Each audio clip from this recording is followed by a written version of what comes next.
Ja, de bijdrage van Barack Obama aan de herdenking van de moord op Martin Luther King. En we zien het ook in Memphis bij de herdenking. De burgerrechtenbeweging kende naast King natuurlijk nog meer mensen met een leidende rol. En een van die mannen van toen, dat is John Lewis. Inmiddels zit hij al meer dan 30 jaar voor de Democraten in het Amerikaanse congres. Meeting Martin Luther King Jr. in 1958 at the age of 18 changed my life. Just the meeting inspired me. He said, "Are you the boy from Troy? Are you John Lewis?" And I said, "Dr. King, I am John Robert Lewis." If it hadn't been for Martin Luther King Jr., I don't know what would have happened to me. We shall overcome. We shall overcome. On August 28, 1963, more than 250,000 Americans marched for jobs and freedom. I have the pleasure to present to this great audience young John Lewis, National Chairman, Student Nonviolent Coordinating Committee, Brother John Lewis. Then I looked straight ahead and I just kept speaking. We are tired. We are tired of being beaten by policemen. We are tired of seeing our people locked up in jail over and over again. And then you holler, be patient. How long can we be patient? My 4 little children will one day live in a nation where they will not be judged by the color of their skin, but by the content of their character. I have a dream today. It was so powerful. It was so meaningful. He inspired people all over America and around the world to dream and to not give up, not become bitter or hostile, not lose faith, but to be hopeful. On March 7, 1965, about 600 of us attempted to march from Selma to the capital of Alabama to dramatize the fact that people could not register to vote simply because of the color of their skin. We crossed a little bridge. Down below we saw a sea of blue, Alabama state troopers.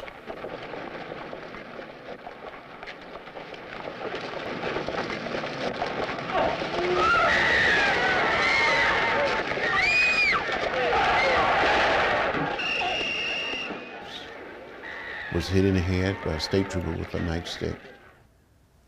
My legs went from under me. I went down on the ground. I thought I saw death. I thought I was going to die. What happened in Selma changed America. And really new pages was printed. And the Congress did debate the act and passed it. It was signed into law. And the day that it was signed, President Johnson gave me one of the pens that he used to sign the Voting Rights Act.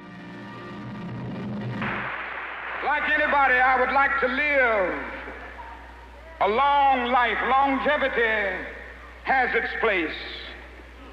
But I'm not concerned about that now. I just want to do God's will. And He's allowed me to go up to the mountain. And I've looked over. And I've seen the promised land. 50 years onward, 50 years after his death, how far away or how close are we to that promised land? During the past 50 years, we've come a distance. We made progress.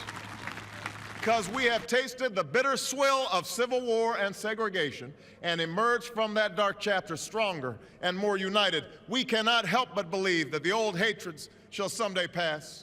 Or if Dr. King was still around, that would have been an unbelievable moment for the two of them to be able to greet each other. It would have been what Dr. King and others would call a hallelujah moment. I wish he could have been here. Was Obama's election a fulfillment of his dream? Or I think Obama's election a fulfillment, but also a down payment own the dream. We remember Dr. King this year. At the same time, we see racial profiling, police violence, discrimination in the workforce, voting restrictions. It's still here. Why is this fight so hard? Because it is an ongoing struggle. We're not there. We got to teach and educate and pass more laws to get us there.